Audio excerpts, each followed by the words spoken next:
and I used to put on performances for everyone. And I mean everyone, like everyone that would walk into the room.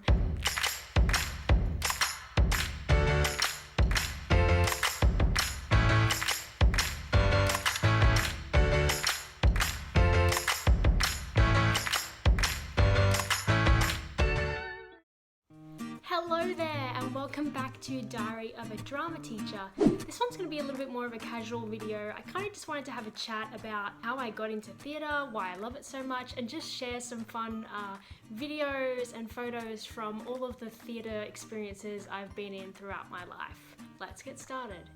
As a toddler, apparently, I mean I don't remember it, apparently I was super bubbly. I loved singing Dancing Queen to everyone that would listen. My granddad actually bought me a microphone that would plug into our stereo system, and I used to put on performances for everyone, and I mean everyone. So I've always loved singing, I've always loved being dramatic. In year 4, they actually had the option to be in the school band. And so I was like, yeah, I'm gonna learn an instrument, I'm gonna be in the band. Anyway, I didn't get in. But I really, really wanted to be in the band. So I somehow convinced the teacher that I got left off the list. So they added me into the band and they gave me the clarinet. And I learnt that, and that was actually how I learnt to read music. So the next year, in year 5, my mum said to me one day, there's these auditions for this youth choir in Canberra. It's called the Woden Valley Youth Choir. And I was like, no, I can't do that, Mum. And she was like, come on, like the auditions are in our street. She dragged me to the audition, and the audition was awful, let's be honest. I couldn't even sing a scale. I sang Since You've Been Gone by Kelly Clarkson as my audition song. But I got in, and I'm so thankful that my mum dragged me to that audition, because it kicked off everything for me. It was where I really learnt to read music, sing properly, sing in a choir, do harmonies. I was always on the very bottom harmony, so I got really good at singing in harmonies. I was in that choir for 7 years, so from year 5 to year 11.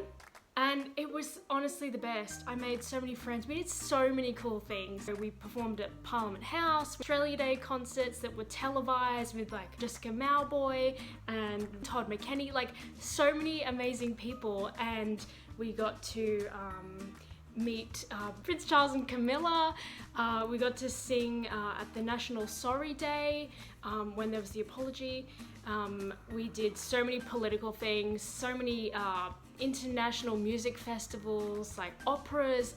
It was just so awesome to be able to have that experience throughout my schooling. So I pretty much just did choir during school. When I moved to high school, I didn't play clarinet anymore. I didn't join any of the bands. I just kind of went into the background. I think in year 9, our school didn't do musicals at that point in time. They hadn't done musicals in years. They announced that we were going to do a school musical. So it was going to be Joseph and his Technicolor Dreamcoat. So I immediately, of course, was like, well, we sing show tunes in choir, so therefore I have to be the lead. I don't know where this like confidence came from. Like, I'm confident now, but I was real confident back then. I auditioned for the narrator. I was like, well, it's in the girl part really, I don't want to play a boy. I auditioned for the narrator and I got it. That show was so fun. It was my first musical and I was in year 9, so I was like 15, and I loved it so much. It was just the best thing ever. It like sparked something in me that I was like, what is this? This is amazing. And so after that, I didn't have time really to do any community theatre productions in Canberra because of choir and other extracurricular things I had going on. Then when it rolled around to year 11, we had auditions for Seussical, the musical, and I really wanted to be the Cat in the Hat. And I got to be the Cat in the Hat.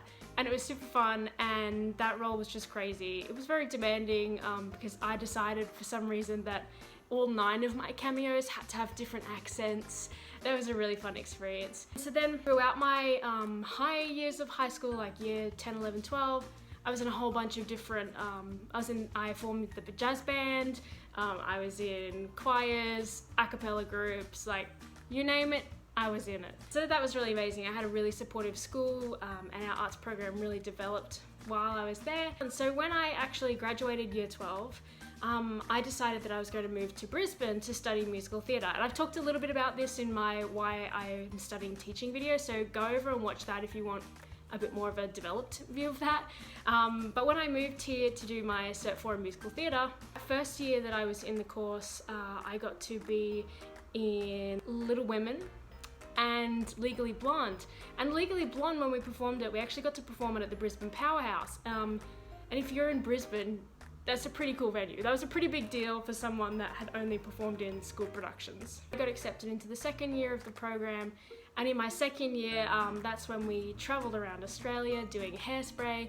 I also did that year a cabaret, and then also Urinetown. And Urinetown was a really awesome musical, and I actually got to play Officer Lockstock, who I guess again is the narrator. So I pretty much always play the narrator.